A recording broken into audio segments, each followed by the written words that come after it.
Salam damai sejahtera buat kita semua. Shalom. Sebelum kita mendengar firman Tuhan, mari kita berdoa bersama. Bapa di surga, kami bersyukur kepadamu pada pagi yang indah ini. Terima kasih untuk nafas hidup yang Tuhan masih berikan. Terima kasih untuk waktu yang Tuhan beri untuk kami bisa beribadah bersama.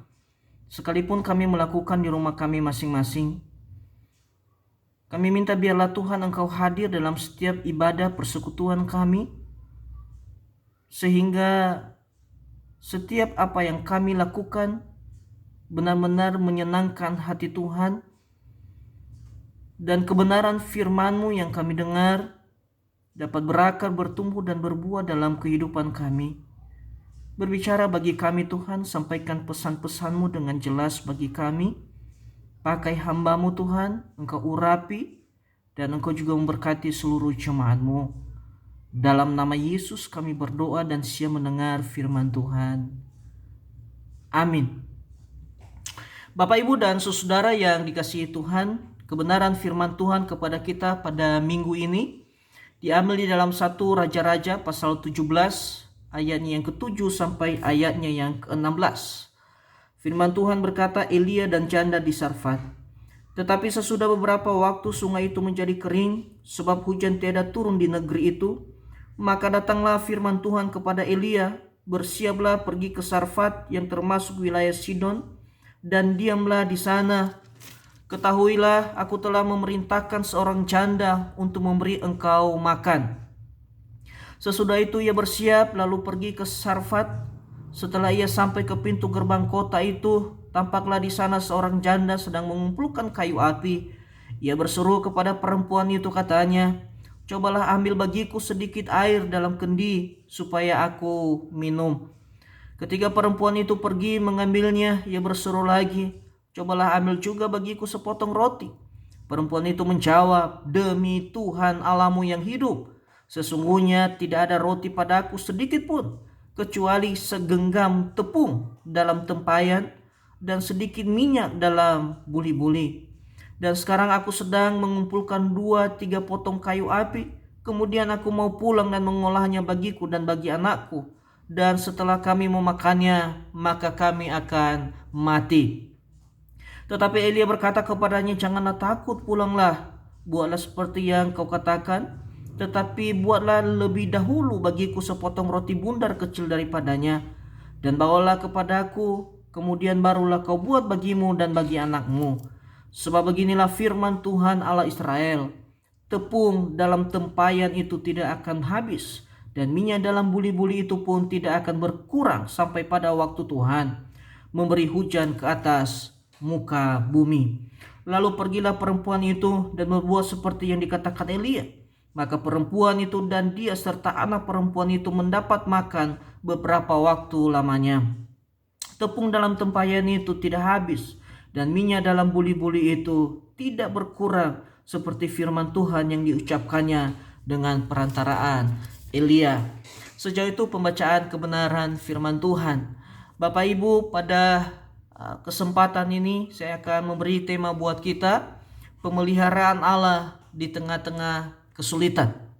Pemeliharaan Allah di tengah kesulitan. Kita melihat saat ini keadaan ekonomi tidak semakin baik, Bapak Ibu, dipengaruhi karena virus atau COVID-19 ini. Ketika orang tidak bekerja sehingga tidak mendapatkan penghasilan, dan ada banyak orang mulai teriak masalah kebutuhan hidup, keperluan hidup. Namun sebagai hamba Allah, lewat kebenaran firman Tuhan ini saya mau katakan, sekalipun kita berada dalam keadaan sulit, berada dalam memiliki masalah dalam hidup ini, kita harus yakin dan percaya bahwa pemeliharaan Tuhan sempurna dalam hidup kita. Dalam nafs ini ada 3 hal yang perlu kita perhatikan, dan memang perlu kita terapkan dalam hidup kita, di dalam kita menjalani hari-hari kita. Yang pertama, bahwa Allah mengizinkan situasi sulit. Ketika kita melihat bagaimana Elia, Tuhan mengutus dia, Tuhan menyuruh dia pergi ke Sarfat. Dan di Sarfat Tuhan mengatakan kepada dia, engkau akan bertemu dengan seorang janda. Kalau kita melihat Bapak Ibu, kenapa Tuhan mengutus Elia kepada seorang janda?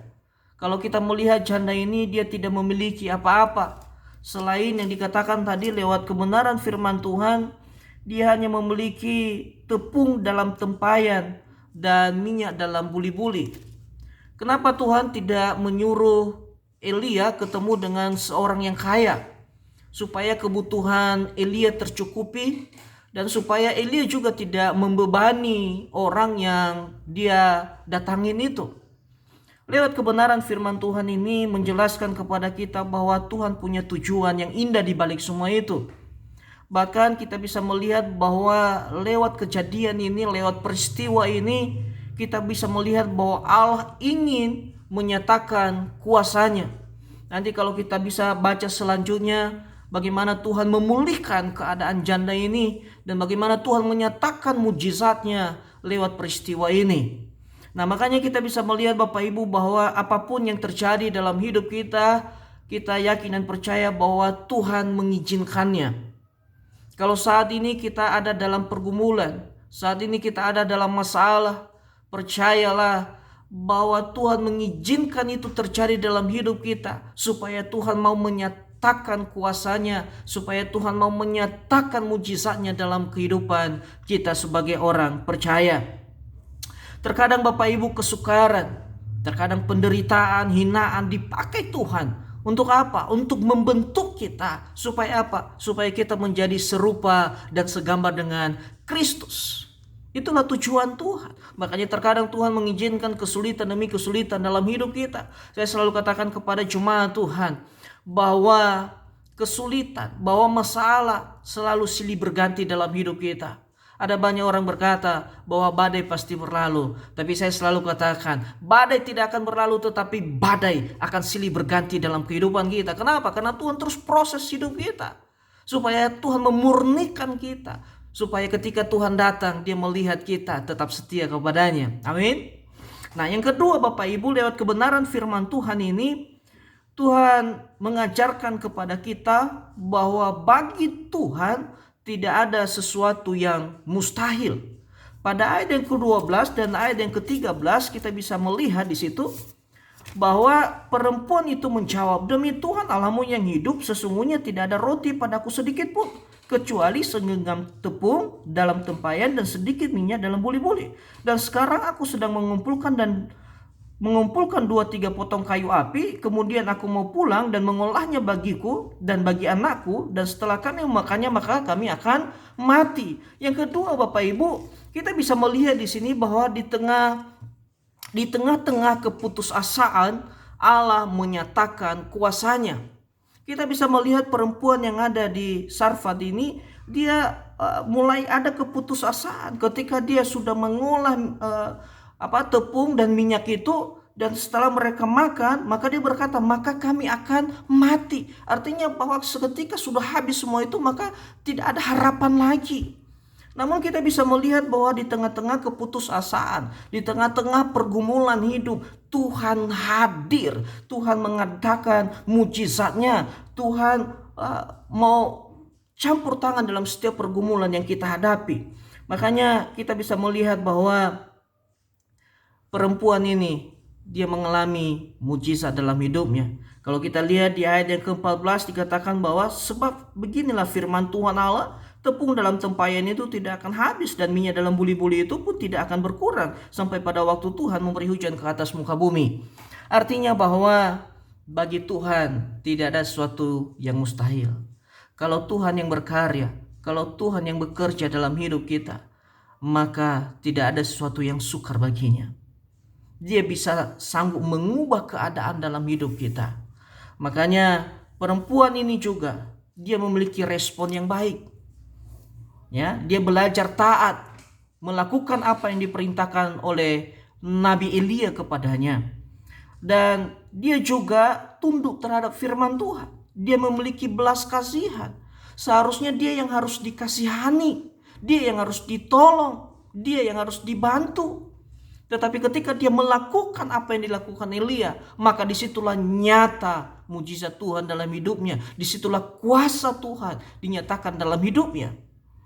Makanya dalam hidup ini Bapak Ibu, jangan takut ketika kita memberi, ketika kita berbagi, jangan takut untuk kekurangan.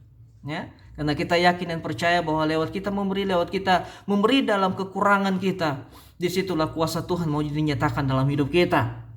Keberanian untuk berbagi meskipun hidup dalam keterbatasan dan kekurangan. Saat ini Bapak Ibu, mari kita praktekkan firman Tuhan. Lewat apa? Lewat kita berbagi bagi sesama kita, menolong sesama kita. Percayalah, ketika kita menolong, ketika kita membantu, kita tidak akan pernah kekurangan. Amin. Nah, itu yang kedua, bahwa kita bisa melihat bahwa tidak ada yang mustahil buat Tuhan. Di tengah-tengah keputusasaan, Allah menyatakan kuasanya. Allah menolong kita. Kalau janda di Sarfat itu, dia mulai putus asa. Tetapi Nabi Tuhan berkata kepadanya, janganlah takut. Kalau firman Tuhan yang kita lakukan, kehendak Tuhan yang kita lakukan, maka jangan pernah takut. Tuhan pasti menolong dan menyertai kita. Yang ketiga, Allah bertanggung jawab dalam situasi sulit. Ya. Sekalipun kita menghadapi kesulitan, sekalipun kita menghadapi masalah, pergumulan dalam hidup kita, kita harus yakin dan percaya bahwa Allah bertanggung jawab dalam situasi sulit dalam hidup kita. Dia tidak akan pernah membiarkan kita. Apabila dia jatuh, tak sampai tergeletak, sebab Tuhan menopang tangannya. Kita harus yakin dan percaya bahwa Tuhan tidak pernah membiarkan kita. Dia bertanggung jawab dalam hidup kita. Kalau Tuhan yang menciptakan kita, maka Dia juga akan menyertai kita. Dia juga akan menolong kita. Dia juga yang akan membawa kita kepada kemenangan. Secara ajaib Allah menyediakan tepung dan minyak, tidak habis. Secara logika manusia mana mungkin, mana bisa. Tetapi saya mau katakan, bagi Allah tidak ada sesuatu yang mustahil. Tuhan menopang, Dia tidak membiarkan kita. Dan yang terakhir Bapak Ibu, kita bisa melihat bahwa kuasa Allah dan kasih Allah tetap aktif bagi orang yang mengasihi Dia dan dipanggil sesuai dengan maksudnya. Biarkan kebenaran firman Tuhan ini menguatkan kita dan menolong kita di dalam menghadapi situasi saat ini. Mari tetap jaga kesehatan Bapak Ibu dan tetap andalkan Tuhan dalam kehidupanmu. Tuhan Yesus memberkati. Mari kita berdoa. Bapa di surga, terima kasih renungan firman-Mu pada pagi hari ini. Biarlah Tuhan yang terus menolong kami untuk melakukan kebenaran firman-Mu, dan kami tetap percaya dan kami memiliki pengharapan di dalam Tuhan. Kau berkati seluruh jemaat-Mu dimanapun mereka berada pada pagi hari ini. Berkati kesehatan mereka, berkati kebutuhan mereka, dan biarlah seluruh jemaat mengalami kedewasaan di dalam Tuhan, memiliki iman yang teguh di dalam Tuhan. Jangan ada yang bimbang, jangan ada yang goyah Bapa. Terima kasih Tuhan Yesus. Kami berdoa, Tuhan, Engkau yang melenyapkan virus COVID-19 di muka bumi ini Tuhan, sehingga kami bisa beraktivitas kembali dengan normal, kami bisa beribadah kembali dengan baik. Bapa dalam surga, kami percaya seluruh jemaat-Mu Engkau yang memberkati mereka, berkati kebutuhan keperluan mereka. Dan kami berdoa, biarlah nyatakan kuasa-Mu, nyatakan hikmat-Mu bagi mereka dalam menjalani hari-hari mereka Bapa. Kami percaya Tuhan, pada pagi hari ini yang sakit disembuhkan, yang lemah dikuatkan, yang memiliki masalah dibuka jalan oleh Tuhan. Terima kasih Bapa, terpuji Engkau. Minggu yang akan kami lalui, kami serahkan ke dalam tangan Tuhan. Tuhan yang bersama dengan kami, Tuhan yang menuntun kami. Apa yang dikerjakan oleh tangan kami, Tuhan buat berhasil dalam nama Yesus. Dan akhirnya biarlah damai sejahtera Allah yang melampaui segala akal akan memelihara hati dan pikiran kami. Dan akhirnya Bapak Ibu, arahkan hatimu kepada Tuhan dengan iman dan terimalah berkat Tuhan. Tuhan memberkati engkau dan melindungi engkau. Tuhan menyinari engkau dengan wajah-Nya dan memberi engkau kasih karunia. Tuhan menghadapkan wajah-Nya kepadamu dan memberi engkau damai sejahtera. mulai siang hari ini sampai selama-lamanya. Di dalam nama Yesus kami telah berdoa dan menerima berkat Tuhan. Amin. Tuhan Yesus memberkati Bapak Ibu. Shalom.